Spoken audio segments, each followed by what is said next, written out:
The music throbbed through the dimly lit bar, vibrating against my skin like an unwelcome touch. Sweat clung to the back of my neck as I navigated through the crowd, balancing a tray of empty glasses that clinked with every careful step. My feet ached in the second-hand heels I'd bought from a thrift shop, the only pair I owned that looked nice enough for this upscale establishment. "Table 7 needs another round," Marco barked as I approached the bar, not bothering to look up from the drinks he was mixing. I nodded, though he wouldn't see it, and placed the tray down with a soft thud. The smell of alcohol and expensive cologne mingled in the air, making my head swim slightly. 6 more hours until my shift ended. 6 more hours of forced smiles and dodging, wandering hands. "You're new here." The voice cut through the noise like a blade, low and smooth. I turned to find myself staring at a man behind the bar, not Marco, who had disappeared somewhere into the back. This bartender was younger, maybe early 30s, with dark hair swept back from a face that belonged on magazine covers. His sleeves were rolled up to reveal forearms corded with lean muscle. But it was his eyes that caught me, dark as midnight, and fixed on mine with an intensity that made my breath catch. "Started last week," I managed, trying to sound professional despite the flutter in my chest. Still learning the ropes. His lips curved into a smile that didn't quite reach those eyes. "You're doing fine." He began mixing drinks with practiced precision, movements fluid and confident. "Name?" "Ellie," I said, watching his hands work. "Ellie Mason." "Ellie," he repeated, as if testing how my name felt on his tongue. He didn't offer his in return. I should have walked away, should have checked on my tables, but something held me there, watching him work. Maybe it was the way the other staff seemed to give him a wide berth, or how the security guards by the door straightened when he glanced their way. "Your tables are waiting," he said finally, placing the last drink on my tray. Our fingers brushed, and a jolt of electricity shot up my arm. His skin was warm, his touch lingering a second too long. I mumbled a thank you and hurried away, feeling his eyes burning into my back. The night dragged on, a blur of drink orders and forced laughter. I caught glimpses of him throughout my shift, always watching, always with that same intensity. By midnight, my curiosity had gotten the better of me. "Who's the new bartender?" I asked Casey, another waitress who'd been working here longer. She frowned, glancing toward the bar. "What new bartender?" "The guy who was mixing drinks earlier." "Dark hair, expensive watch." Casey's face paled slightly. "That's not a bartender, Ellie. That's—" She stopped abruptly, shaking her head. "Just be careful, okay? Some men in this place. They're not what they seem." Before I could press her further, she hurried off to serve a group of businessmen who'd just arrived. I turned back toward the bar, but the mysterious non-bartender had vanished. By the time my shift ended at 3 a.m., my feet were screaming and my lower back ached from hours of carrying heavy trays. The club had mostly emptied, save for a few lingering patrons too drunk or too rich to care about the hour. I counted my tips in the back room, barely enough to cover this week's groceries, let alone make a dent in my mounting debt.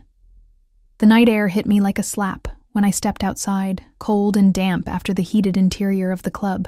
I pulled my thin jacket tighter around my shoulders, wishing I'd had the foresight to bring something warmer. The streets of Boston were eerily quiet at this hour, street lamps casting pools of yellow light on wet pavement. I'd missed the last bus, which meant another night of walking 20 blocks to my apartment in the cold.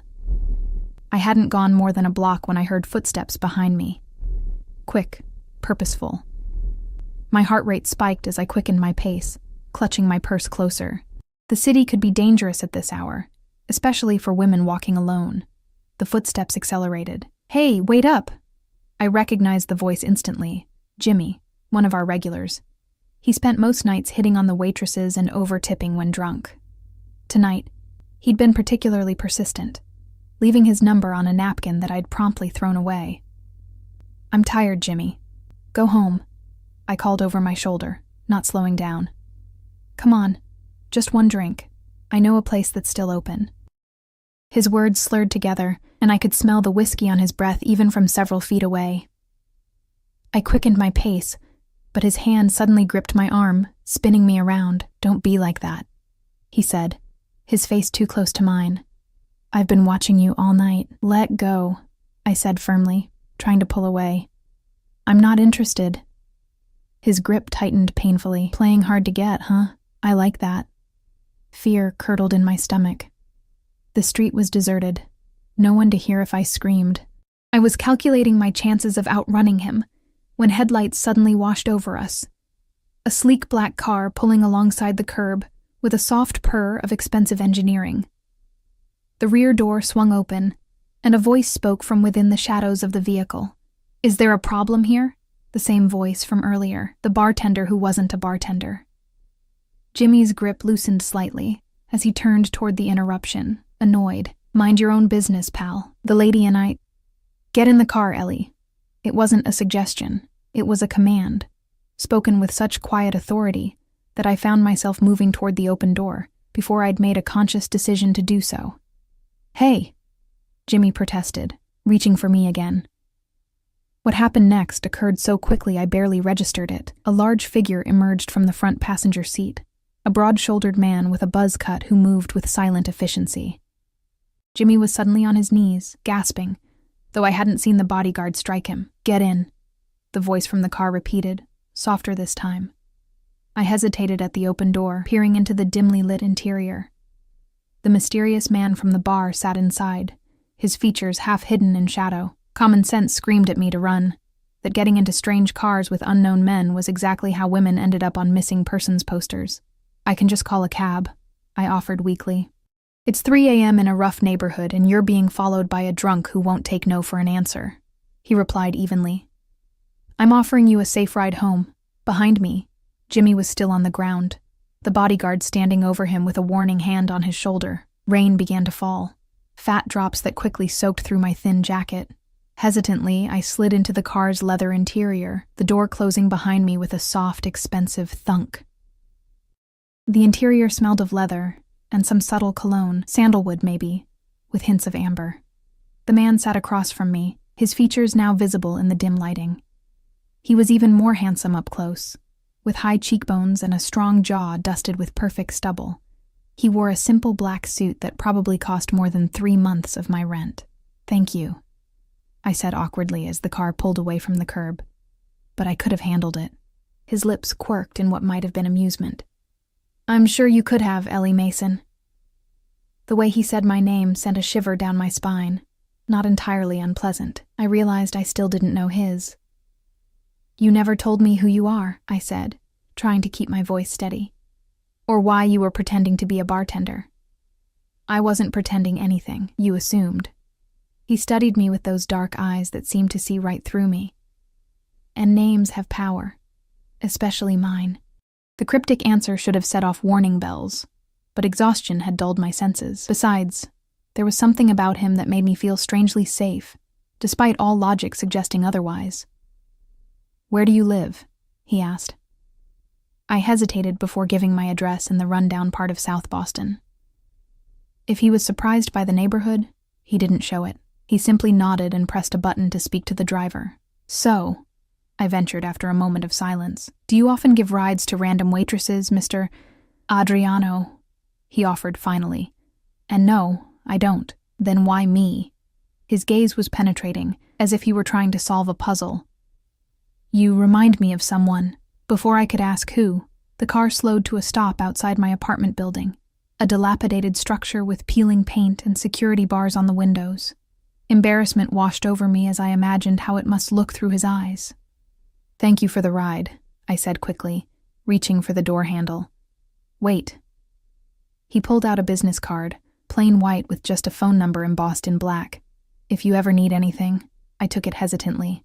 Why would I need anything from you? Because life is unpredictable, Ellie Mason. And everyone eventually needs something. Our fingers brushed as I took the card, that same electric current shooting up my arm. I slipped it into my pocket, murmured another thank you, and escaped into the drizzling rain.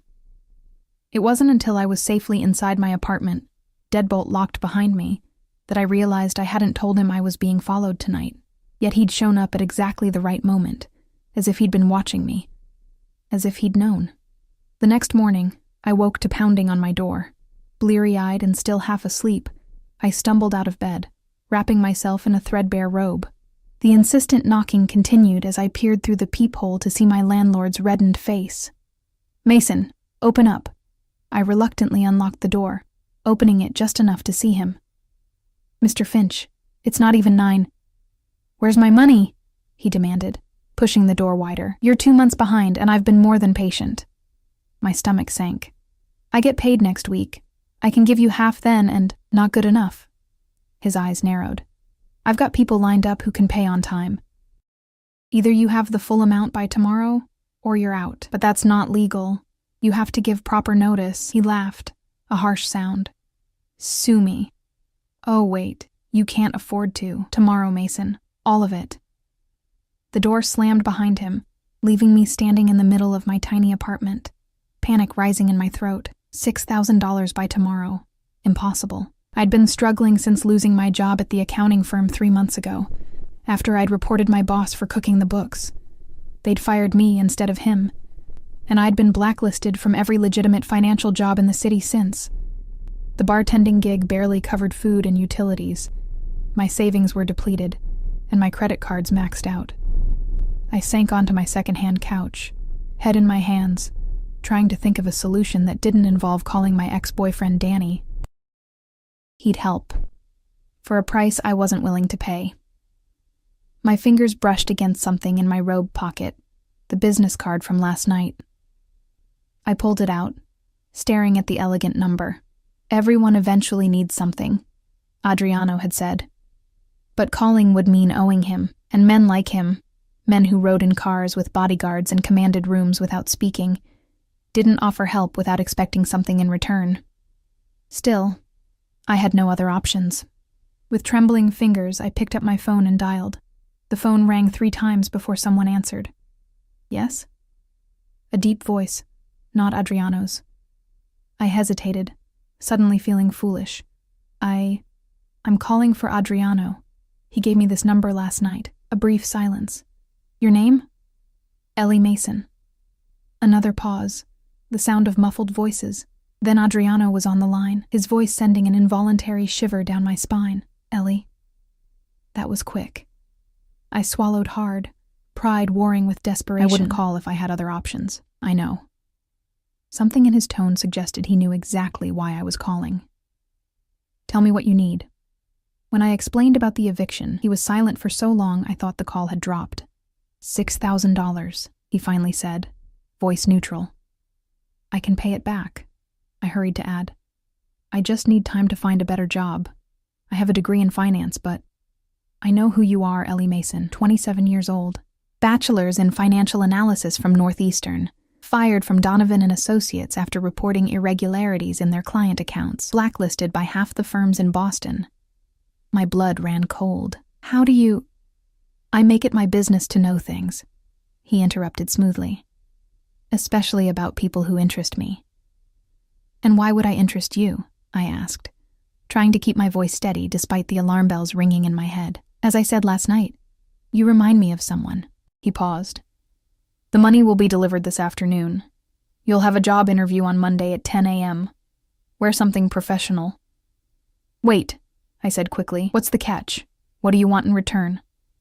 His soft chuckle sent goosebumps across my skin. "Let's just say you'll owe me a favor. Nothing illegal. Nothing that compromises your values. Just a favor. To be determined later." "That's very vague." "It's the best offer you'll get today, Ellie." He was right, and we both knew it. "Fine. But I'm paying back every cent. I wouldn't expect anything less." His tone softened slightly. "Stay home today. Don't open the door for anyone except my courier. He'll identify himself as Antonio." Before I could ask why, he'd ended the call. True to his word, at precisely 2 p.m., there was a knock at my door. Through the peephole, I saw a stern-faced man in a dark suit holding a manila envelope. "Antonio," he said simply when I cracked the door open. "Mr. Russo sends this with his compliments." Russo. So that was Adriano's last name. I accepted the envelope with a murmured thank you, quickly closing and locking the door before peering inside. Stacks of $100 bills, neatly bundled, $6,000 exactly. Beneath the money was a business card for Blackstone Financial Group, with an address in the financial district and Monday's date and time written on the back. Dread and relief battled within me. I'd solved my immediate problem, but potentially created a much bigger one. What kind of man carried, or could summon on short notice, thousands in cash? What kind of favor would he eventually demand?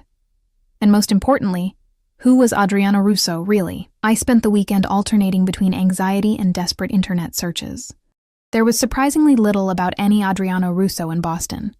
A few mentions at charity events, a blurry photo from a hospital fundraiser 5 years ago, but nothing substantial. It was as if he deliberately maintained a low profile, despite what was clearly significant wealth and influence. Monday morning arrived with gray skies and a persistent drizzle that matched my mood. I'd laid out my only suit, a charcoal gray pantsuit I'd bought for job interviews after graduation, now slightly too loose after months of skimping on meals to save money. My makeup was carefully applied to look professional, but not too dramatic, and I'd twisted my dark blonde hair into a neat chignon. Blackstone Financial Group occupied the top 3 floors of a gleaming skyscraper downtown. The lobby alone screamed money. Marble floors, modern art installations, security guards who looked more like Secret Service agents than rent-a-cops. Ellie Mason for a 10 a.m. interview, I told the receptionist, trying to project confidence I didn't feel. She smiled warmly. Yes, Ms. Mason, you're expected on the 42nd floor. Gerald will escort you. A security guard materialized at my elbow, leading me to a private elevator that required a keycard to operate. As we ascended, my stomach churned with nerves. Was this legitimate? Or some elaborate game Adriano was playing? What kind of financial group operated with cash deliveries and private security? The elevator opened directly into a reception area decorated in tasteful grays and blues. A different receptionist, this one a polished man in his 40s, greeted me. Ms. Mason, Mr. Bennett is ready for you. I was led through a series of corridors to a corner office with floor-to-ceiling windows, offering a spectacular view of Boston Harbor. Behind an imposing desk sat a silver-haired man who rose as I entered. Ms. Mason, Charles Bennett, CEO of Blackstone's private client division. Please, sit. The interview proceeded normally enough. Questions about my experience, my strengths and weaknesses, why I left my previous position. I answered carefully, sticking to the truth while avoiding mentioning Adriano or my suspicions about this too convenient opportunity. Your references from Northeastern are excellent, Bennett remarked, and your technical skills are precisely what we're looking for. But I must address the elephant in the room, Donovan and Associates. I tensed. What about them? You accused Julian Donovan of fraudulent accounting practices, correct? I reported inconsistencies in their books. I replied carefully. The next day, I was terminated for performance issues that had never been mentioned before. Bennett nodded slowly. And since then, you've been unable to secure employment in your field. It wasn't a question, but I answered anyway. Yes. Loyalty is important at Blackstone, Ms. Mason. So is integrity. Sometimes those values conflict. He studied me intently. If you witnessed similar irregularities here, what would you do? The question felt like a test. I'd follow proper reporting channels, documenting everything thoroughly. If the issue wasn't addressed appropriately, I'd be forced to consider external options. I won't participate in fraud, Mr. Bennett, even passively. A slow smile spread across his face. That's exactly what I hoped you'd say. The position is yours, if you want it. Junior Financial Analyst, Private Client Division. $80,000 to start. Full benefits. Performance review at 6 months. My jaw nearly dropped. The salary was almost double what I'd made at Donovan. Thank you, I managed. When would you like me to start? Tomorrow, 8 a.m. sharp. He stood, extending his hand. Welcome to Blackstone, Ms. Mason. I floated through the rest of the day in a daze, stopping at a department store to buy 2 new suits I could barely afford, even with my imminent salary. By evening, I'd paid my landlord, his eyes widening at the stack of cash, cleaned my apartment, and was celebrating with a cheap bottle of wine when my phone rang. A number I didn't recognize. Hello? Congratulations on the new position. Adriano's voice, smooth as silk. I nearly dropped my glass. How did you... Never mind. I suppose I should thank you. No need. You earned it on your own merits, but you arranged it, I countered. Why? What do you get out of this? Perhaps I just enjoy helping talented people overcome unfair obstacles. I snorted. And perhaps I'm secretly a duchess. Everyone wants something, Adriano. His soft laugh warmed me more than the wine had. Smart girl. Have dinner with me tomorrow night. I'll send a car at 8. It wasn't a question, and I found myself agreeing before I'd fully considered what I was doing. After hanging up, I stared at my phone in disbelief. What was I thinking? Agreeing to dinner with a man who was clearly involved in something illegal. A man who could deliver thousands in cash within hours, who knew details about my life I'd never shared, who commanded respect with just his presence. A man who made my pulse race just by saying my name. The next day was a blur of paperwork, orientations, and introductions. Blackstone was every bit as prestigious as it appeared, with legitimate clients and seemingly above-board operations. By the end of the day, my concerns had somewhat eased, though questions about Adriano's connection to the firm lingered. At precisely 8 p.m., a text message alerted me that my ride had arrived. The same sleek black car waited outside, the same silent driver holding the door. This time the car was empty, but a small box sat on the leather seat. Inside was a delicate silver bracelet with a single charm, a key. A card beneath it read, "To New Beginnings. A." The car took me to an exclusive restaurant on the waterfront, the kind with no visible signage and no prices on the menu. The maitre d' greeted me by name, escorting me through the dimly lit space to a private room in the back. Adriano rose as I entered, looking devastatingly handsome in a tailored charcoal suit that emphasized his broad shoulders and lean physique. Ellie. He took my hand, pressing his lips to my knuckles in an old-world gesture that should have seemed affected but somehow wasn't. You look lovely. I was acutely aware of my department store suit and the simple bracelet that was probably the most expensive piece of jewelry I'd ever worn. Thank you for the gift. It's beautiful, but you're uncomfortable accepting it, he finished, pulling out my chair. It's just a bracelet, Ellie, not a collar. The choice of words sent a strange thrill through me. Still, it seems excessive for a man I barely know. His dark eyes glittered in the candlelight. Then let's remedy that. Over dinner. Exquisite courses paired with wines I couldn't pronounce. Adriano told me about growing up in North Boston, the son of Italian immigrants. He spoke of his father's small import business, his mother's legendary Sunday dinners, his own scholarship to Harvard Business School. Nothing that explained his obvious wealth and power. Nothing about his current business ventures. When I tried to steer the conversation in that direction, he expertly deflected. Enough about me, he said, topping off my wine glass. Tell me more about the job. Is it what you hoped for? I described my first day, the people I'd met, the projects I'd been assigned. It's legitimate, I concluded, watching him carefully. A real position with real responsibilities. Did you expect otherwise? I don't know what to expect from you, Adriano. You appear in my life like some fairy godfather. Solve my problems with a wave of your hand, and ask for nothing concrete in return. People don't do that without ulterior motives. He leaned forward, his gaze intense. What if my motive is simply you, Ellie? Then you're either lying or crazy, I replied bluntly. Men like you don't pursue women like me without reason. Men like me? One eyebrow arched. And what kind of man am I exactly? I hesitated, then decided honesty was my best approach. Powerful, dangerous, connected, the kind who solves problems with cash deliveries and has drivers who double as bodyguards. The kind who can make a prestigious financial firm hire someone who's been blacklisted throughout the industry. A smile played at his lips. And yet you're here, having dinner with this dangerous man. Curiosity, I said, and gratitude. You did help me, whatever your reasons. Perhaps I just saw something in you worth saving. The intensity in his gaze made my cheeks flush. I changed the subject, asking about the restaurant, the wine, anything to break the tension building between us.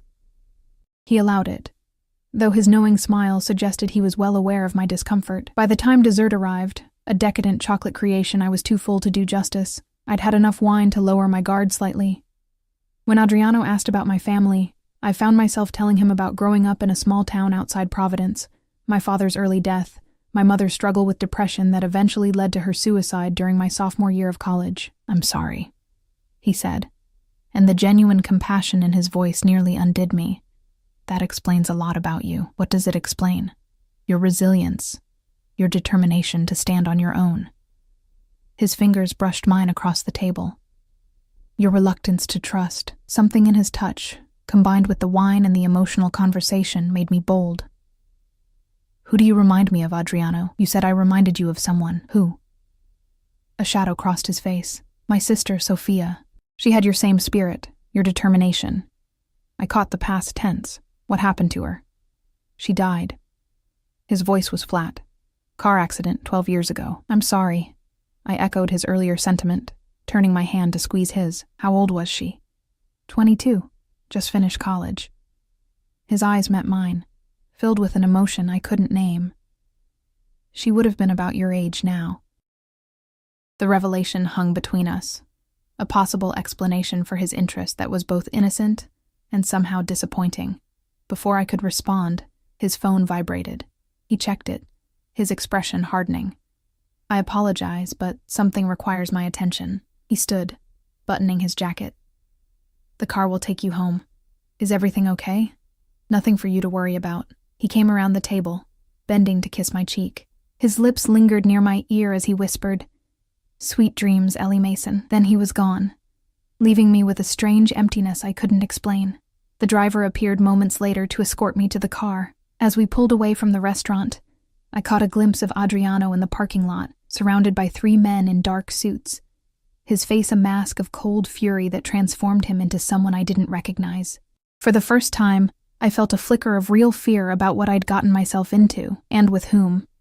The next few weeks settled into a strange new rhythm. By day, I was Ellie Mason, junior financial analyst at Blackstone, earning a respectable salary and gradually rebuilding my professional reputation. By night, I found myself increasingly drawn into Adriano's orbit. He called or texted almost daily, though sometimes days would pass with no contact. He sent flowers to my apartment, books he thought I'd enjoy, a cashmere sweater when the weather turned cold. We had dinner twice more at exclusive restaurants, each time in private rooms with discreet service. He never tried to kiss me beyond a chaste peck on the cheek, never pushed for more than conversation and company, yet the tension between us grew with each meeting. And I still had no idea what he really did for a living. My new colleague, Vivian, raised an eyebrow when a bouquet arrived at the office one afternoon. "Secret admirer?" she asked, peering at the elegant white roses. I tucked the card, bearing only the initial A, into my desk drawer. "Just a friend." "Must be some friend," she remarked. "Those are $50 each, minimum." Later, as we shared lunch in the break room, she leaned closer. "So, what's his name?" "Whose name?" She rolled her eyes. "The friend sending you small fortunes in flowers. The one you're suddenly unavailable for after work drinks because of. The reason you're smiling at your phone every 5 minutes." Heat crept up my neck. "Adriano," I admitted. "But it's not serious." Her fork clattered against her plate. "Adriano? As in Adriano Russo?" My stomach dropped. "You know him." Vivian glanced around nervously before lowering her voice. "Ellie, everyone in Boston finance knows Adriano Russo. Or knows of him, at least. And?" She hesitated. "Let's just say he's not someone you casually date. His family has connections. Old money. Old power. Old ways of handling problems." "What kind of connections?" I pressed, though I was beginning to suspect the answer. "The kind that made my Italian grandmother cross herself whenever their name was mentioned," she said grimly. "Look, I'm not saying the rumors are true, but if even half of them are, be careful, okay?" I nodded, my appetite gone. That night, I finally did what I should have done weeks ago. I searched for Russo family Boston instead of just Adriano's name. The results were disturbing. Articles about suspected racketeering in the 1980s, a 1990s trial where 3 family associates were convicted while the patriarch, Antonio Russo, walked free. More recent pieces speculating about the family's legitimate businesses, real estate, import and export, financial consulting, serving as fronts for less savory enterprises. And there, in a 5-year-old article about the changing face of organized crime in Boston, was Adriano, described as the Harvard-educated heir apparent to the Russo Empire, who has ostensibly legitimized much of the family business while maintaining their iron grip on certain sectors of Boston's underground economy. My phone buzzed with a text from him. "Dinner tomorrow? There's someone I'd like you to meet." I stared at the message, my finger hovering over the reply button. The smart move would be to end this now, before I got any deeper. To tell him thank you for the job and the help, but that I wasn't comfortable with the relationship. Instead, I found myself typing, "What time?" The next evening, the now familiar car arrived at my apartment. This time, Adriano was inside, looking devastating in a black suit with a dark blue tie that matched his eyes. "You look troubled," he said as I settled across from him. I dressed carefully in a simple black dress, another recent purchase I couldn't really afford but felt necessary for these outings. "Just tired. Long day at work." His eyes narrowed slightly, but he didn't press. "I thought we'd have dinner at my home tonight. Is that acceptable?" Home, not a restaurant. The shift felt significant. "Who am I meeting?" "My father." The 2 words sent a chill down my spine. Antonio Russo, the patriarch, the man who'd allegedly built an empire through means I didn't want to contemplate. "Why?" I asked, unable to keep the apprehension from my voice. Adriano's hand found mine, his thumb tracing circles on my palm. "Because you're important to me, and he's important to me. It's just dinner, Ellie." But we both knew it wasn't just anything. Meeting his father meant this, whatever this was, had progressed to something more serious. Something with implications I wasn't sure I was ready to face. The car wound through the city and into the affluent suburbs, eventually turning onto a private road that led to an imposing stone mansion set back behind ornate iron gates. Security cameras tracked our progress up the long driveway, and I glimpsed men patrolling the grounds with what looked suspiciously like concealed weapons. "Home sweet home?" I asked, trying to mask my nervousness with humor. Adriano's lips quirked. "One of them. I have an apartment downtown for work nights."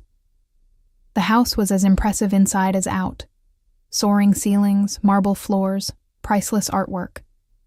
A butler took my coat, and a maid appeared with a tray of champagne flutes. Adriano guided me through the grand foyer with a hand at the small of my back, the warmth of his touch both reassuring and unsettling. We entered a formal living room where an elderly man sat in a leather wingback chair. Despite his age, he had to be in his late 70s, Antonio Russo exuded strength and authority.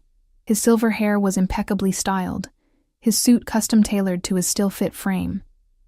He rose as we entered, dark eyes, so like his son's, assessing me with calculated interest. "So, this is the girl," he said, his accent more pronounced than Adriano's. "Come closer. Let me look at you." I stepped forward, fighting the urge to curtsy or bow. His scrutiny was palpable as he circled me slowly. "Beautiful," he pronounced finally. "Smart, too, from what my son tells me. And brave, to stand up to those thieves at Donovan." "Thank you, sir," I managed, unsure how else to respond. He waved a hand. "Call me Antonio. We don't stand on ceremony in this family." His emphasis on the word family sent a tremor through me. "Sit, both of you. Dinner will be served shortly." We settled onto an antique sofa. Adriano's arm draped casually across the back, his fingers just brushing my shoulder. The touch felt possessive, as did the way his father watched us. "Adriano tells me you're an orphan," Antonio said bluntly. "Father," Adriano warned, his body tensing beside me. "It's fine," I assured him before turning to Antonio. "Yes, my parents are both deceased. My father when I was young, my mother in college." Antonio nodded sympathetically. "Family is everything, Ms. Mason, everything. When we lose our blood ties, we must create new ones, yes? I suppose." I agreed cautiously, Adriano has been alone too long, focused on business, always business. He fixed his son with a pointed look, 34 years old, and what does he have to show for it? Money, power, respect, yes, but no wife, no children to carry on our name. I shifted uncomfortably, feeling caught in a conversation that had clearly been ongoing long before I entered the picture. Perhaps we could discuss something else, Adriano suggested tightly. Antonio ignored him. You're what, 27? Still young enough to give him strong sons. My jaw dropped at the archaic statement. Before I could form a response, a servant appeared to announce dinner. The dining room was equally impressive, with a table that could seat 20, but was set for just the three of us. Course after course of traditional Italian cuisine arrived, accompanied by wines that probably cost more than my monthly rent. Throughout the meal, Antonio questioned me about my background, my career ambitions, my views on family and loyalty. It felt more like an interrogation than conversation. "And what do you know about our family business, Ms. Mason?" he asked as dessert was served. I hesitated, looking at Adriano, who watched me carefully. "Not much," I admitted. "I know you're involved in real estate, imports, and finance." "Among other things," Antonio agreed with a thin smile. "We have diverse interests. But at our core, we are simply a family protecting what is ours. Sometimes that requires unconventional methods." Adriano set down his wineglass with deliberate care. "Father..." "She should know what she's getting involved with," Antonio interrupted sharply. "No good comes from secrets between family." "We're not family," I pointed out, though my voice lacked conviction. Antonio's eyes glittered. "Not yet." After dinner, Antonio excused himself, claiming fatigue, though I suspected he wanted to give us privacy. Adriano led me through the house to a solarium overlooking the extensive grounds, now lit by subtle landscape lighting. "I apologize for my father," he said, pouring us each a glass of aged bourbon from a crystal decanter. "He's from a different generation, with different expectations." "About women? Or about your choice of companion?" I accepted the drink, needing its warmth. "Both." He settled beside me on a plush love seat. "Though he's right about one thing, I have been alone too long." I took a long sip, savoring the burn. "Adriano, I need to ask you something, and I need you to be honest." His expression grew guarded. "Ask." "The Russo family, your father, you..." I struggled to find the right words. "Are you connected to organized crime?" He didn't answer immediately, swirling the amber liquid in his glass. "That's a complicated question." "It shouldn't be," I countered. "Either you are or you aren't." "My grandfather came to this country with nothing," he began slowly. "He built something, a network, a business, a family, by whatever means necessary in a time and place that offered few legitimate opportunities to Italian immigrants. My father expanded that empire, walking the line between the old ways and the new, and I..." He paused, meeting my eyes. "I've worked to legitimize what can be legitimized, to modernize what can be modernized." "That's not an answer. It's the most honest one I can give." He set his glass down, turning to face me fully. "My family has power in this city, Ellie. That power comes with responsibilities, expectations, and yes, complications. But I've never killed anyone. I don't deal drugs or run prostitution rings. I don't extort innocent businesses." "But you have people who do those things for you," I guessed. His jaw tightened. "I protect what's mine. Sometimes that requires force, or the threat of it. And what am I to you? Another acquisition to protect? A broodmare for your dynasty, as your father implied?" Anger flashed in his eyes. "Is that what you think?" "I don't know what to think," I admitted, my voice cracking slightly. "You appear in my life like some dark guardian angel, solve all my problems, shower me with gifts and attention. Now I'm meeting your father and hearing hints about becoming family. It's moving too fast, and I don't even know who you really are." He moved closer, his hand cupping my cheek with surprising gentleness. "I am exactly who you think I am, Ellie. A man with too much power and too little happiness. A man who saw something in you. Your spirit, your integrity, your refusal to be broken by the world, and wanted it for himself. Is that so hard to believe? Yes, I whispered, though I leaned into his touch despite myself. Men like you don't fall for women like me without reason. You keep saying that. His thumb traced my lower lip, sending shivers down my spine. What kind of woman do you think you are? Ordinary. Damaged. Poor. I see a woman of extraordinary courage and principle, a woman who deserves far better than life has given her. His face was inches from mine now, his voice a low rumble that I felt more than heard. A woman I haven't been able to stop thinking about since the moment I saw her. I should have pulled away, should have remembered all the warning signs, all the red flags. Instead, I closed the distance between us, pressing my lips to his in a kiss that started gentle but quickly blazed into something more consuming. His hands tangled in my hair as he deepened the kiss, drawing a soft moan from my throat. Mine found their way inside his jacket, feeling the solid warmth of him through his shirt. There was nothing tentative in the way he kissed. It was possessive, demanding, yet somehow still asking permission with every touch. When we finally broke apart, both breathing heavily, his eyes had darkened with desire. "Stay with me tonight," he murmured against my lips. Reality came crashing back. I pressed a hand against his chest, creating space between us. I can't. It's too much. Too fast. Disappointment flashed across his face, but he nodded, leaning back. I understand. Do you? I searched his eyes.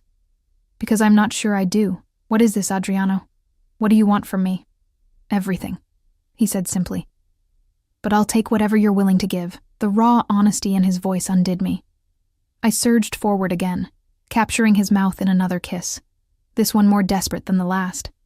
His arms wrapped around me, pulling me onto his lap as his lips traveled down my neck. Adriano, I gasped, threading my fingers through his hair. I still need time to understand what this means, what I'm getting involved in.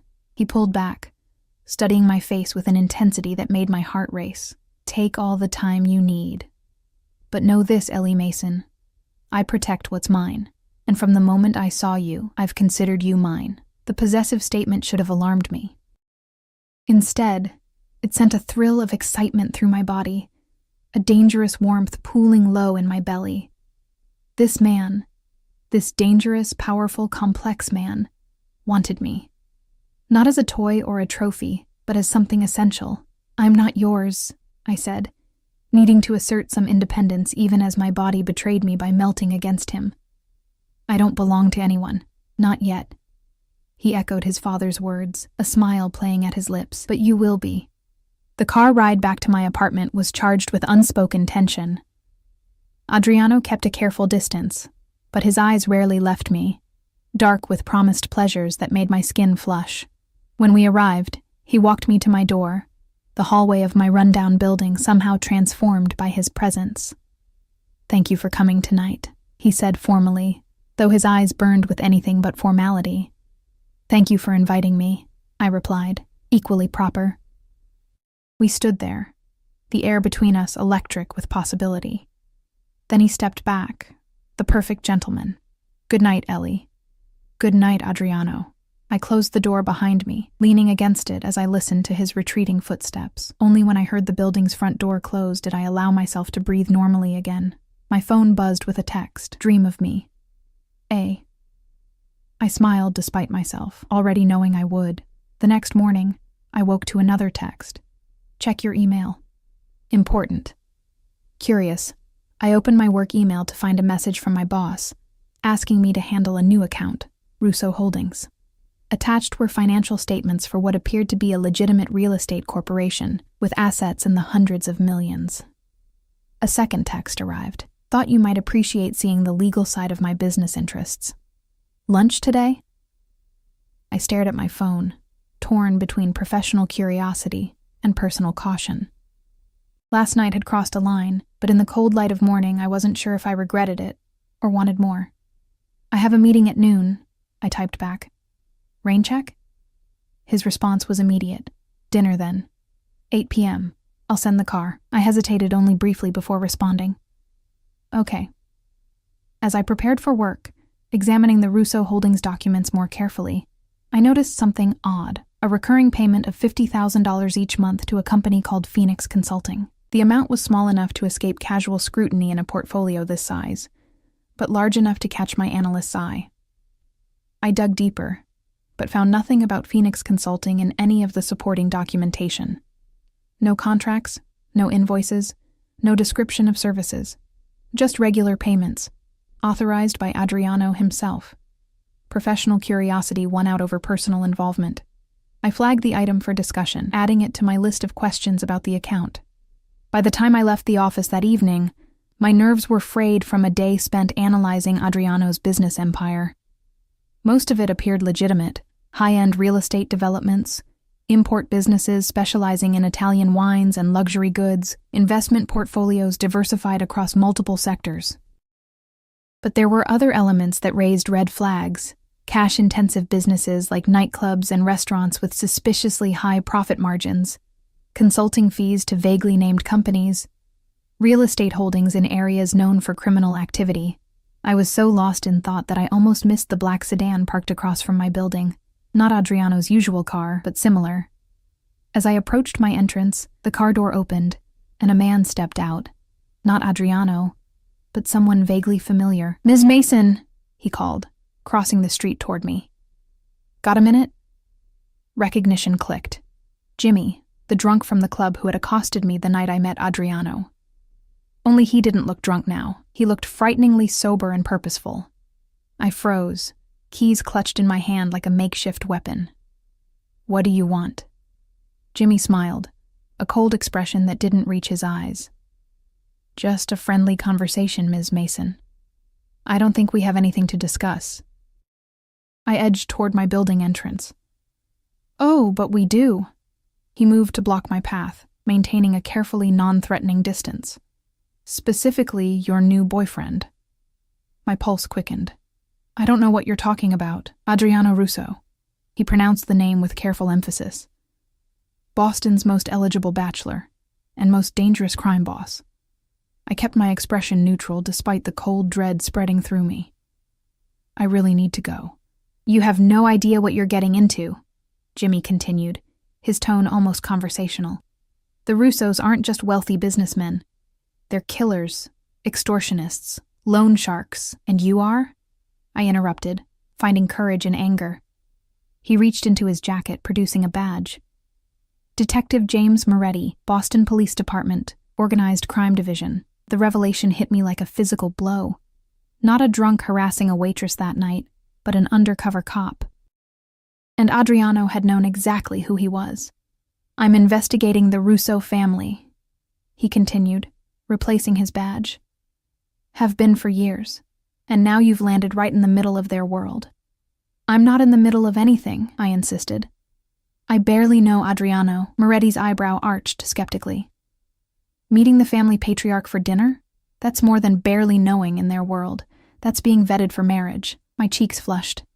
"You're having me followed?" "We've had the Russos under surveillance for months," he corrected. "You just happened to enter the picture, but now that you're here, maybe you can help us." "Help you how, exactly?" He took a step closer, lowering his voice. "You have access to Adriano, to his home, potentially to his business records. We need someone on the inside." "You're asking me to spy on him?" I asked incredulously. "Are you insane? Even if I wanted to, which I don't, do you have any idea what would happen if he found out? We can protect you." I laughed, a sharp, bitter sound. "Like you protected the other witnesses against the Russos, the ones who mysteriously disappeared or changed their testimony?" Moretti's expression hardened. "You've already looked into their history, so you know what they're capable of. Is that really the world you want to be part of? The kind of man you want to be with?" The question hit too close to my own doubts. "I need to go," I repeated, pushing past him toward my door. "Think about it," he called after me. "For your own sake. You've been given a second chance at a legitimate career. Don't throw it away for a man who will either get you killed or turn you into an accessory to his crimes." I slammed the door behind me, hands shaking as I engaged the deadbolt. My apartment suddenly felt small and exposed. If the police were watching me, who else might be? Was Adriano having me followed too? The thought sent a chill down my spine. I paced my small living room, mind racing. I should cancel dinner. Should cut ties completely. Maybe even leave Boston. Start over somewhere new. But where would I go? How would I survive?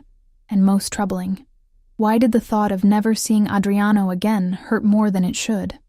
My phone buzzed with a text. Car will arrive in 30 minutes. Looking forward to seeing you. A. I stared at the screen, paralyzed with indecision. Then, almost mechanically, I moved to the bathroom to shower and prepare, as if my body had made the decision my mind couldn't. 29 minutes later, I was waiting outside my building, dressed in a simple blue dress that brought out my eyes. I'd left my hair loose the way Adriano seemed to prefer it, applied minimal makeup, and wore only the bracelet he'd given me as jewelry. The car arrived exactly on time. Adriano himself stepping out to greet me instead of sending a driver. He looked devastatingly handsome in dark jeans and a crisp white shirt, more casual than I'd ever seen him. "You're stunning," he said, eyes appreciative as they swept over me. "You're not using a driver tonight?" I asked, noticing the absence of his usual security. I thought we could use some privacy. He opened the passenger door of a sleek sports car. A Ferrari, I guessed, though I knew little about luxury vehicles. Just the two of us tonight. No staff, no security, no family. The intimacy of the arrangement both thrilled and alarmed me. As I slid into the buttery leather seat, I couldn't help wondering if Detective Moretti was watching from somewhere nearby, noting the license plate, tracking our movements. Adriano drove with the same controlled confidence he brought to everything, handling the powerful car with effortless precision as we wound through the city streets and onto a coastal highway. The sun was setting over the ocean, painting the sky in dramatic oranges and purples. "Where are we going?" I finally asked, breaking the comfortable silence. "My place by the sea," he replied, reaching over to take my hand. "I thought we could use a change of scenery, more privacy to talk." Talk. The word hung between us, pregnant with implication. There was so much we needed to discuss, so many questions I needed answered. But now that the moment was here, I found myself hesitating, unsure where to begin. We drove for another 20 minutes before turning onto a private road that curved along a rocky section of coastline. At the end stood a modern glass and stone house perched dramatically on a cliff overlooking the Atlantic. Unlike the family mansion, there were no visible security measures, no patrolling guards, just breathtaking architecture blending seamlessly with the natural landscape. "This is yours?" I asked, as he parked in a 3-car garage already housing 2 other luxury vehicles. "One of my personal properties," he confirmed, "not connected to the family business." The distinction seemed important to him. As we entered through a sleek kitchen with state-of-the-art appliances, I noted the lived-in touches that suggested he spent significant time here: coffee mugs hanging from hooks, a worn paperback on the counter, comfortable-looking furniture arranged to maximize the ocean view visible through floor-to-ceiling windows. "Wine?" he offered, opening a hidden panel to reveal a temperature-controlled wine room. "Please." I needed liquid courage for what was to come. He selected a bottle, opening it with practiced ease before pouring 2 glasses. "Hungry? I thought we could cook together rather than going out." The domesticity of the suggestion caught me off guard. "You cook?" A genuine smile lit his face. "My mother insisted all her children learn. Said no child of hers would starve if left alone for a week." The image of young Adriano learning to cook at his mother's side was oddly endearing, humanizing a man I'd begun to mythologize. "What are we making?" "Seafood linguine. Simple but elegant." He handed me a glass before leading me to a massive kitchen island. "You can chop herbs while I deal with the shellfish." For the next half hour, we worked side by side in companionable silence, the rhythm of cooking creating a false sense of normalcy. I found myself relaxing despite my earlier fears, seduced by the intimacy of shared tasks and the second glass of wine Adriano poured when my first emptied. As we sat down to eat at a table positioned to capture the moonlight now dancing across the water, I finally gathered my courage. "I met someone interesting today," I began carefully, twirling pasta around my fork. Adriano's eyes sharpened, though his tone remained casual. "Oh?" "Detective James Moretti. He seems to think we know each other." The fork in Adriano's hand stilled momentarily before he resumed eating. Jimmy's been trying to build a case against my family for years. The casual confirmation of what I'd feared made my stomach clench. So it's true, then. Everything he said about you, about your family. Adriano set down his utensils, giving me his full attention. What exactly did he say? I met his gaze directly. That you're not just a businessman. That you're a crime boss. That your family is involved in extortion, money laundering, maybe even murder. And you believe him? His voice was soft, dangerous. I don't know what to believe anymore. I pushed my plate away, appetite gone. All I know is that I've been thrust into something I don't fully understand, caught between a man who makes me feel things I shouldn't, and warnings that he's dangerous. So I need the truth, Adriano. All of it. He studied me for a long moment, his expression unreadable. Then he rose, extending his hand. Come with me. I hesitated before placing my hand in his, allowing him to lead me through the house to a book-lined study. He released me to open a hidden safe behind a painting, a cliché that might have made me smile under different circumstances. From within, he removed a thick folder, which he placed on the desk between us. My family has operated in Boston for 3 generations, he began, his voice steady. Yes, much of that operation was outside the law. My grandfather smuggled alcohol during Prohibition. My father expanded into protection rackets, gambling, loan sharking, traditional organized crime activities. He opened the folder, revealing photographs, documents, newspaper clippings spanning decades.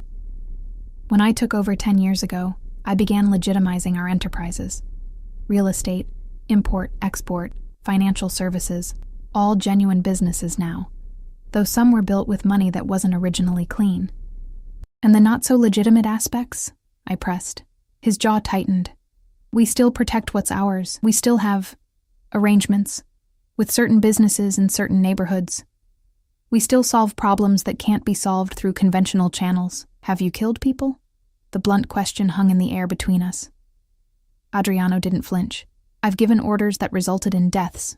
Yes, always of people who threatened my family, my business, or those under my protection. His eyes held mine, unflinching. I don't apologize for it. I should have been repulsed, should have walked out immediately. Instead, I found myself asking, and Detective Moretti, is he a threat? He's ambitious, but ultimately harmless. He's been trying to build a RICO case against us for years, but lacks sufficient evidence. A cold smile curved his lips. We make sure of that. By intimidating witnesses? Bribing officials? By being careful, he corrected. And yes, sometimes by ensuring potential problems disappear. The casual admission sent a chill through me. Why are you telling me all this? Aren't you afraid I'll go straight to Moretti with this conversation? No. His certainty was absolute. Because you understand loyalty, Ellie. You understand that sometimes the law and justice aren't the same thing, and because you feel what's between us as strongly as I do. He moved around the desk, closing the distance between us. Moretti approached you because he thinks you're my weakness. Perhaps you are. But you're also my strength, because you see me, all of me. And you're still here. His hand cupped my cheek, thumb brushing across my lower lip. Tell me I'm wrong. I should have pulled away, should have denied the magnetic pull between us, should have remembered who and what he was. Instead, I surged forward, capturing his mouth in a desperate kiss that held all my confusion, all my fear, and all my undeniable desire. He responded instantly, arms wrapping around me as he backed me against the bookshelf, his body pressing into mine with delicious pressure. Tell me to stop, he murmured against my neck, hands sliding down to grip my hips. If this isn't what you want, if I'm not what you want, tell me now. I can't, I gasped as his teeth grazed my pulse point. God help me, I can't. With a growl, he lifted me, my legs wrapping instinctively around his waist as he carried me from the study. We barely made it to the bedroom, shedding clothes between desperate kisses and whispered confessions. When he finally laid me on his bed, both of us naked and breathless, he paused, hovering above me. "Be sure, Ellie," he warned, voice rough with restraint. "Because once you're mine, I'll never let you go." The possessiveness in his words should have frightened me. Instead, it ignited something primal within me. A desire to be claimed, to belong, to surrender to the overwhelming force that was Adriano Russo. "I'm sure," I whispered, pulling him down to me. Hours later, I lay curled against his chest, his fingers tracing lazy patterns on my bare shoulder, my body pleasantly sore from our lovemaking.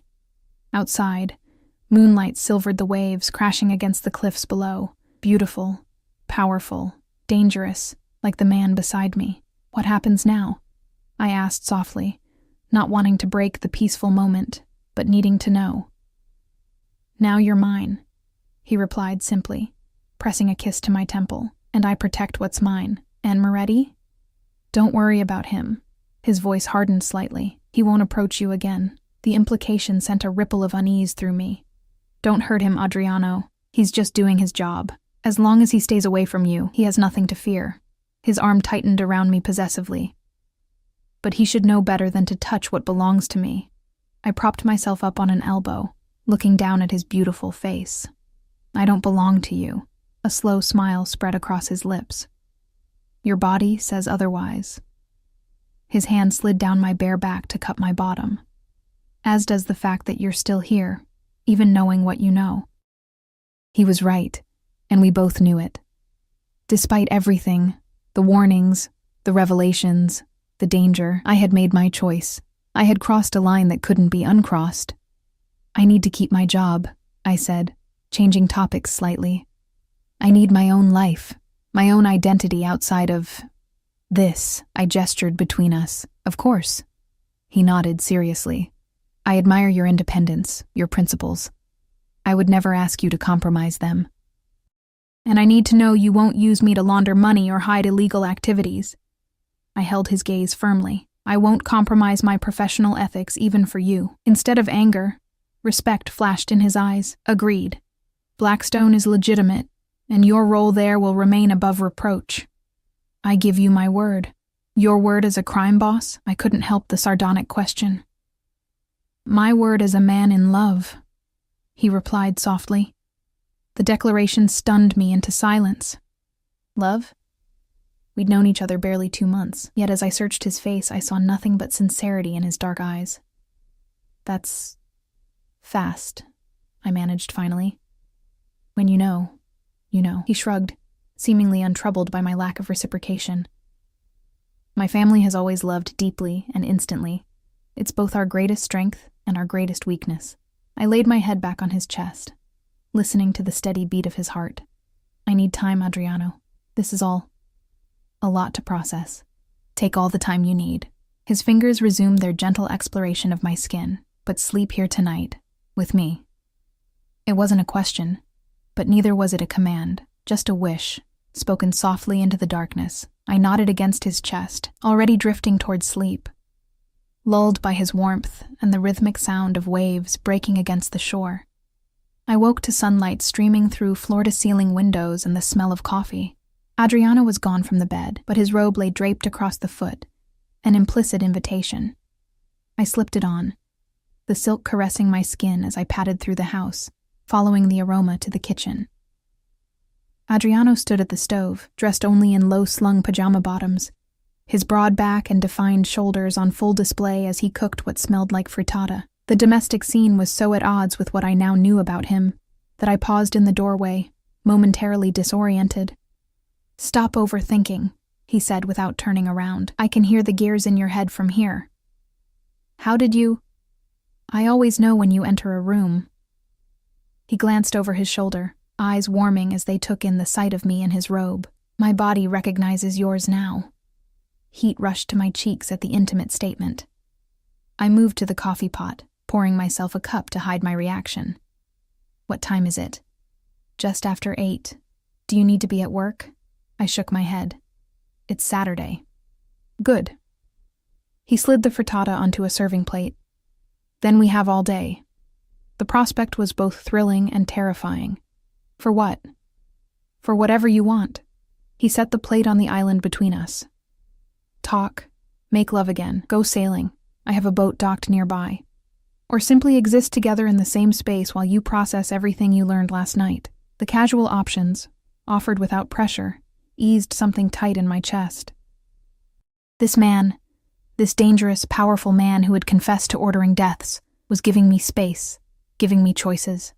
I'd like to talk more, I decided, taking a seat at the island. About us. About what this means going forward. He nodded, serving me a portion of the frittata before taking his own. Ask me anything. If I stay with you, if we do this, what does it mean for me? For my life? He considered the question carefully. It means you'll never want for anything material again. It means you'll be protected, always. It means certain doors will open for you professionally, while others may close because of the association. It means I'll be watched, I added. By your enemies. By the police. Yes, he acknowledged. There would be risks. I won't pretend otherwise, but I would do everything in my power to keep those risks from touching you directly. I took a bite of the frittata, delicious of course, while contemplating his answer. And what would you expect from me in return? Besides the obvious. I gestured vaguely at the bedroom. A smile played at his lips. The obvious is certainly a perk I intend to enjoy thoroughly and often. His expression grew more serious. But what I want most is your loyalty, your trust, and eventually, your love. I don't expect you to participate in any aspect of my business that makes you uncomfortable. I don't expect you to compromise your principles. I just want you, Ellie. The rest we can figure out as we go. The sincerity in his voice was disarming. I reached across the island to take his hand. I'm scared, Adriano, not just of your world, but of how I feel about you. It's happening so fast, and it's so intense. His fingers tightened around mine. I know. But that intensity, that's how you know it's real. We spent the day together, talking, swimming in his heated infinity pool, walking along the private beach below the house. With each hour that passed, I found myself relaxing more into his presence, into this strange new reality where I was falling in love with a man who straddled the worlds of legitimate business and organized crime. By Sunday evening, when he drove me back to my apartment, we had reached an understanding of sorts. We would continue seeing each other, but discreetly. I would maintain my job at Blackstone, and he would respect the boundaries I'd established regarding his business dealings. Most importantly, he promised not to overwhelm me with the speed and intensity that came naturally to him. I'll try to court you properly, he'd said with a wry smile as we stood at my door. Like a normal man would. You could never be normal, I'd replied, rising on tiptoes to kiss him goodbye. For the next 2 weeks, he kept his word. Flowers arrived at my apartment, not my office. We had dinner at out-of-the-way restaurants where we wouldn't be recognized. He called or texted daily but didn't smother me with constant attention. By all appearances, we were a normal couple in the early stages of dating, except for the armed driver who now picked me up and dropped me off at work each day. Except for the subtle security detail I occasionally glimpsed following me when I went shopping or met friends for coffee. Except for the way other people reacted when they saw us together, the nervous deference, the averted eyes, the hushed whispers. I was adapting to this new normal when Detective Moretti appeared again, waiting outside my building one evening as I returned from grocery shopping. Ms. Mason, he greeted me, falling into step beside me. We need to talk. I kept walking, heart pounding. I have nothing to say to you. Maybe not, but I have something to say to you. His voice was urgent. You're in danger. That made me pause. From who? From the company you're keeping. He glanced around nervously. Look, I know you've gotten involved with Russo. I know it's probably too late to talk you out of it. But you should know what happened to the last woman he got serious about. A cold feeling settled in my stomach. What are you talking about? Her name was Sofia Conti. 5 years ago, she was dating Adriano. Things got serious. Family dinners, weekend trips, the whole routine. Then she disappeared.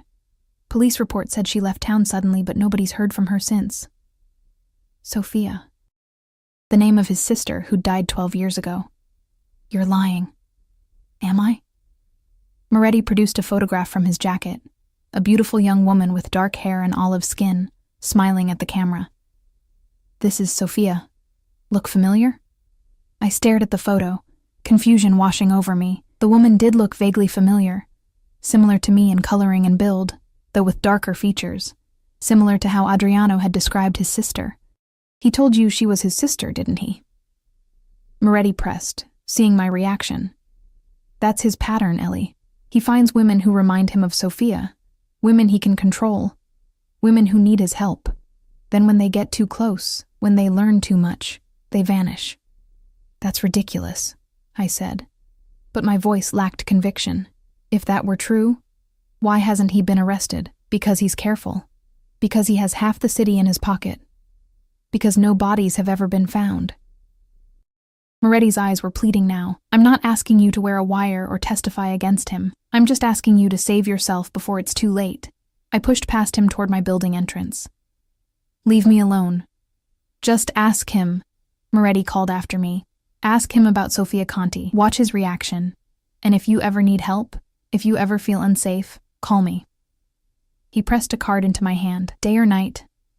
I slammed the door behind me, leaning against it as I tried to steady my breathing. My hands trembled as I set down my groceries and pulled out my phone. No messages from Adriano. He was in New York for business, not expected back until tomorrow. I stared at our last text exchange. Casual, affectionate, normal. Had it all been a lie? A sick game he played with vulnerable women who resembled a dead lover he'd renamed as his sister? I should call him. Demand answers. But what if Moretti was right? What if confronting Adriano put me in danger?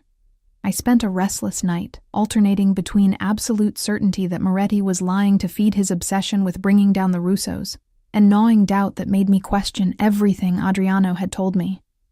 By morning, I was exhausted, eyes gritty from lack of sleep, mind foggy with confusion. I called in sick to work, something I'd never done before. Then I made a decision. I would search for the truth myself. Online records were my specialty, after all. If Sophia Conti had existed, if she had disappeared under suspicious circumstances, there would be a trail somewhere. I spent the morning hunched over my laptop, digging through news archives, public records, and social media. What I found was disturbing.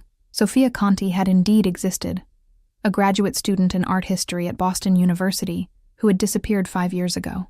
The police report listed her as a voluntary missing person, with a note that she'd left a message for her roommate saying she was leaving town suddenly for personal reasons.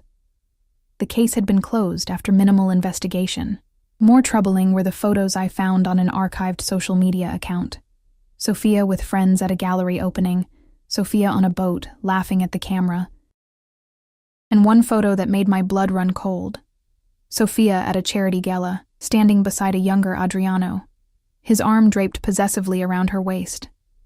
Not his sister, his girlfriend.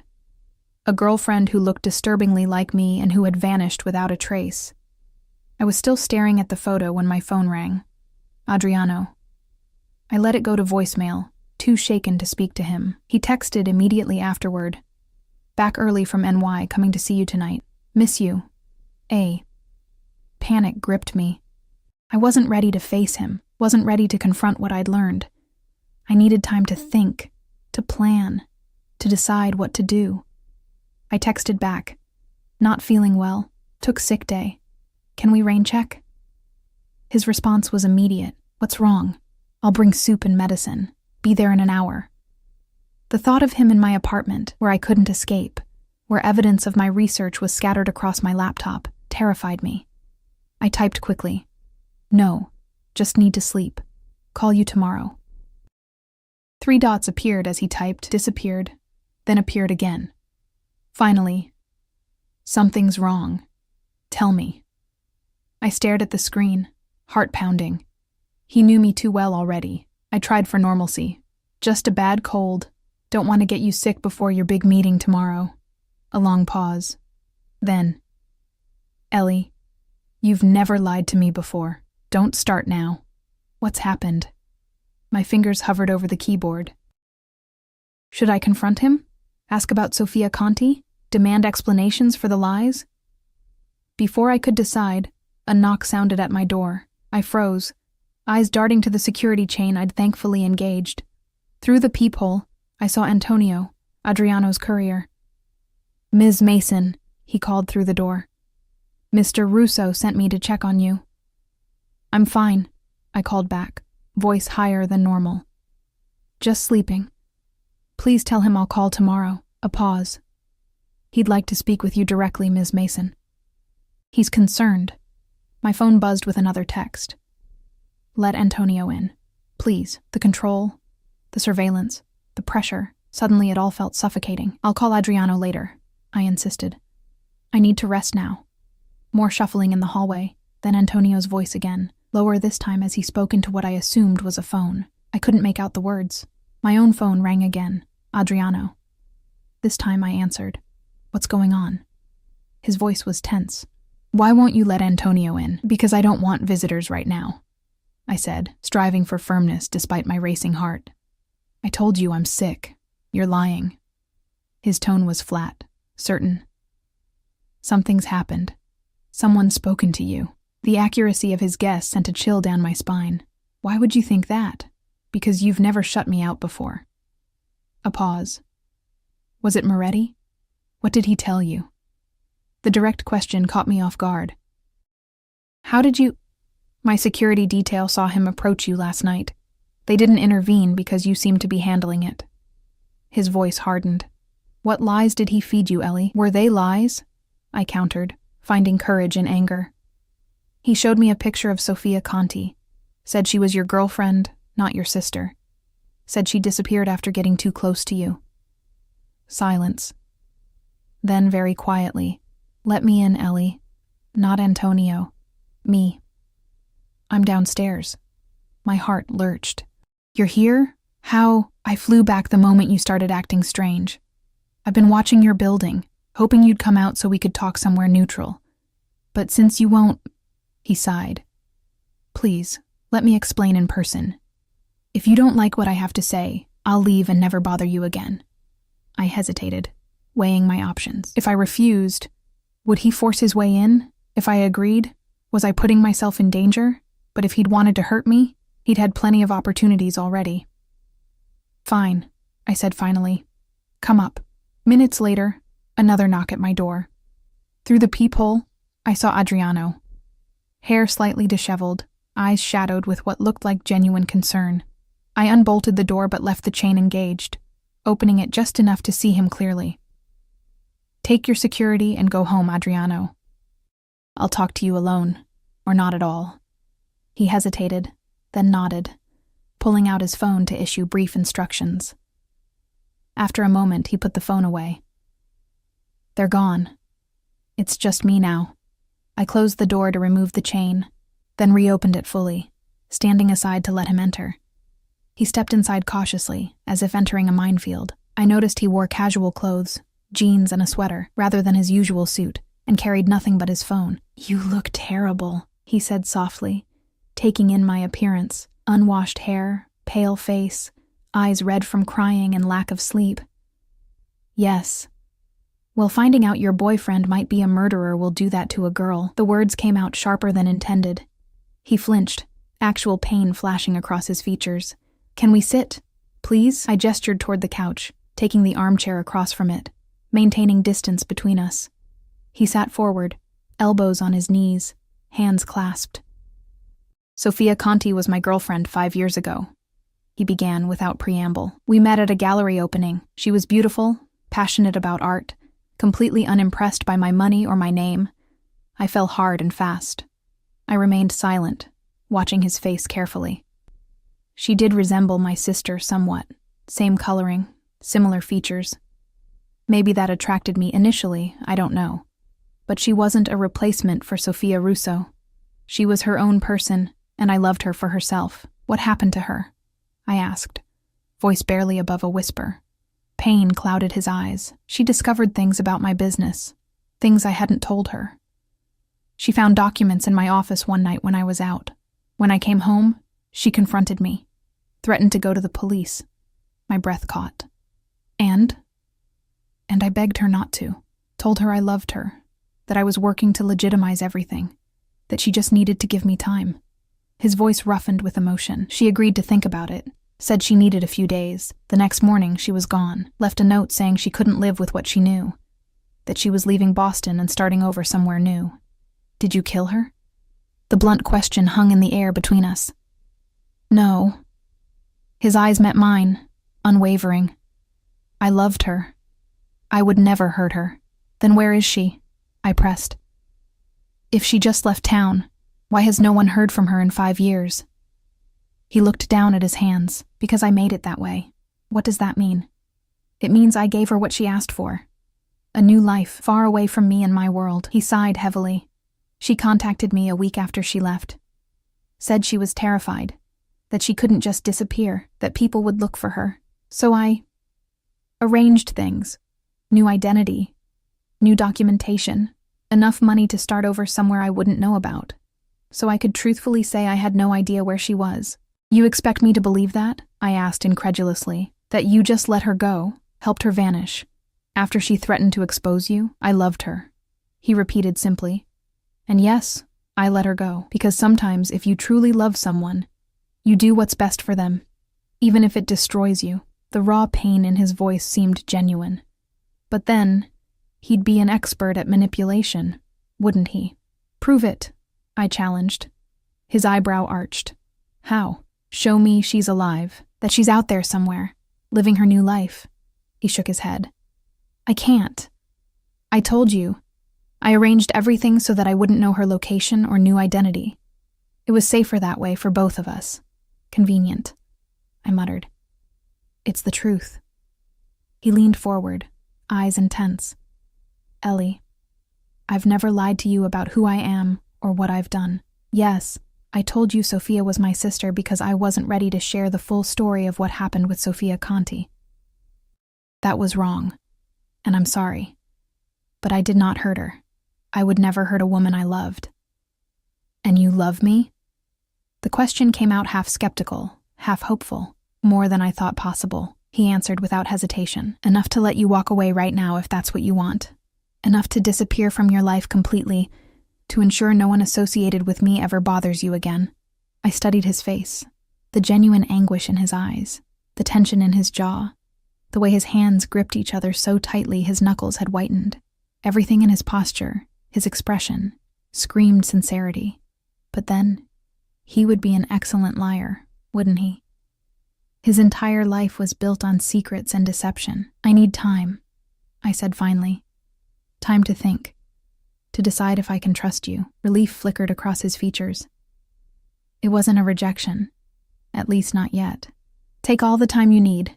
And space, I added. No security details. No surprise visits. No Antonio checking up on me. He hesitated, clearly uncomfortable with the idea of leaving me unprotected. Moretti could be dangerous, Ellie. He's obsessed with bringing down my family. He might try to use you. I can handle Moretti, I assured him. I just need normal for a little while. Adriano nodded slowly. 1 week. Give me your word you'll contact me if anything happens, if you feel threatened or unsafe in any way. And after a week, we talk again. Regardless of your decision. It was a reasonable request. Agreed. He stood, clearly reluctant to leave but respecting my wishes. At the door, he paused, turning back to me with naked vulnerability in his eyes. For what it's worth, I've never felt about anyone the way I feel about you, not even Sophia. Then he was gone, the door closing softly behind him. The week that followed was the longest of my life. I threw myself into work, stayed late at the office, kept my head down. No flowers arrived, no texts appeared on my phone. No black sedans followed me home.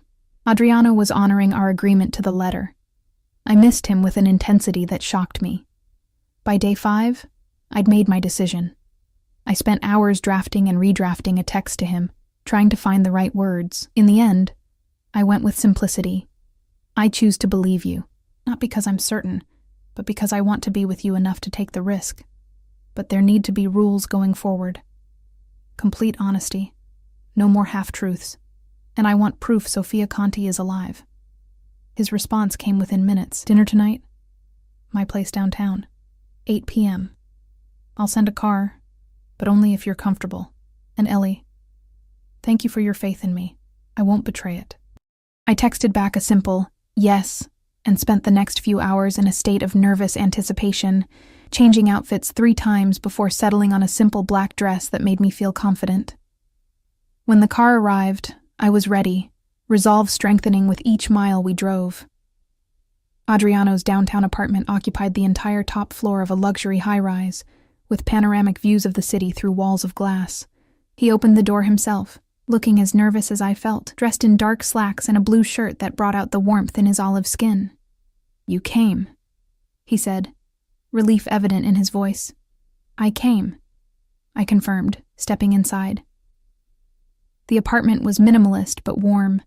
Leather furniture, modern art, a state-of-the-art kitchen visible through an archway.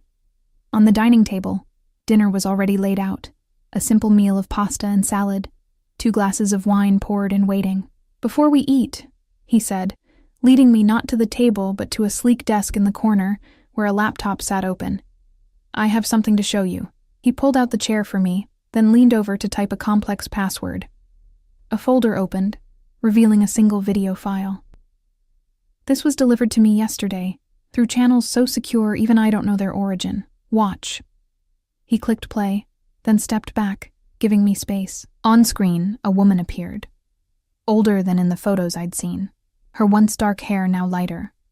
Cut in a different style, but unmistakably Sofia Conti. She held up a newspaper dated 3 days ago, then spoke. "I'm alive and well, living the life I chose. I asked for freedom, and Adriano gave it to me, at great personal cost to himself. Whatever you think of him, whatever you've heard, know this. He is a man of his word. He promised me safety and anonymity, and he's kept that promise for 5 years.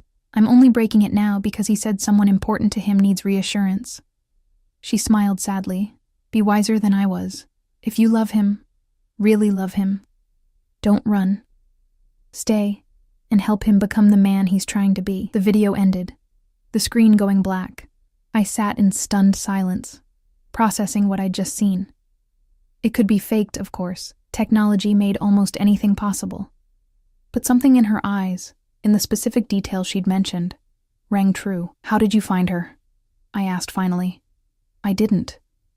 Adriano moved to stand beside me. "I put out word through trusted intermediaries that I needed proof of life. No location or identity revealed. This arrived yesterday. I don't know where she is, who she's become. I just know she's alive and apparently well." I rose from the chair, turning to face him. "And if I asked you to let me go, like you let her go? To give me a new identity, a new life somewhere far away?" Pain flashed across his features, but his voice remained steady. "I would do it, if that's what you truly wanted. And if I asked you to leave your family business? To walk away from all of it?" This time he hesitated. "I've been working toward that goal for years. Legitimizing what can be legitimized, distancing myself from the rest. But it's complicated, Ellie. There are obligations, responsibilities. To your family," I finished for him. "I understand that. But if we're going to be together, I need to know there's an endgame, that someday we can just be Adriano and Ellie, without all the danger and secrecy and moral compromise." Hope dawned in his eyes. "You're staying?" I stepped closer, resting my hands on his chest, feeling his heart race beneath my palm. "I'm staying, with conditions." "Name them," he said immediately. "Complete honesty between us. No more secrets, no more lies, even by omission." I held his gaze steadily. "I keep my job, my independence. You keep working toward legitimacy, with a clear timeline and plan. And..." I took a deep breath. "If we have children someday, they never become involved in anything illegal. Ever." His hands came up to frame my face, thumbs stroking my cheekbones. "Children?" he asked softly, a smile playing at his lips. "You're thinking that far ahead?" "I'm a financial analyst," I reminded him. "Long-term planning is what I do." He laughed, the sound warming me from the inside out. "All your conditions are not only acceptable, but exactly what I want too. Especially the children part." "I'm serious, Adriano," I pressed. "This won't be easy. There will be times I'll question everything, times I'll be afraid. Times I'll wonder if I've made a terrible mistake, and I'll be there through all of it, proving to you every day that you haven't." His expression grew serious. "I love you, Ellie Mason. I've spent my life protecting and expanding what my family built, but none of it means anything without someone to share it with. Someone who sees me, all of me, and chooses to stay anyway." I rose on tiptoes, pressing my lips to his in a kiss that held all my lingering fears, all my cautious hope, and all the love I could no longer deny. "I choose you," I whispered against his mouth. "God help me, I choose you." His arms wrapped around me, lifting me off my feet as he deepened the kiss, pouring all his passion and promise into the connection between us. When we finally broke apart, both breathless, he rested his forehead against mine. "Thank you for giving me a chance to be the man you deserve," he murmured. "Thank you for being honest, even when the truth was ugly," I replied, hands linked behind his neck. We had dinner that night, eventually, talking and planning and dreaming until the city lights below us dimmed and the first hints of dawn appeared on the horizon. We spoke of a future where the Russo name meant legitimate business, philanthropy, respect earned through honest means. We acknowledged the challenges, the danger, the difficult road ahead. But as I drifted to sleep in his arms, I felt something I hadn't experienced since before my parents died, a sense of belonging, of safety, of home. I had kissed a man I thought was just a handsome bartender, only to discover he was a mafia boss with a complicated past and dangerous present, and somehow, against all logic and common sense, it turned out to be the best mistake I ever made. 3 years later, as I stand beside Adriano at the grand opening of the Russo Foundation for Children of Incarcerated Parents, our infant daughter sleeping peacefully against my shoulder, I know I made the right choice. The path hasn't been easy. There were investigations, threats from rival organizations, tense negotiations with law enforcement, but Adriano kept every promise. The illegal operations were systematically dismantled or transferred to others. The legitimate businesses flourished under his leadership and my financial guidance. We built something new together, something we can be proud of, something we can pass on to our daughter without shame. And sometimes, late at night, I think of Sofia Conti, living her new life somewhere far away. I hope she's happy. I hope she's found peace. But mostly, I'm selfishly grateful she ran, that she wasn't strong enough to stay and fight for the man she loved, because her loss became my gain. And I have no intention of ever letting go. "What are you thinking about?" Adriano asks, his arm sliding around my waist as the photographers finish taking pictures of the foundation's official opening. I lean into him, our daughter stirring slightly between us. About how sometimes the wrong kiss leads to exactly the right life. His smile, still capable of making my heart race after all this time, lights up his face. "I've never made a better mistake than letting you think I was just a bartender. And I've never made a better mistake than believing you," I reply, rising on tiptoes to kiss the man who transformed from a dangerous stranger into the center of my world, my protector, my partner, my home.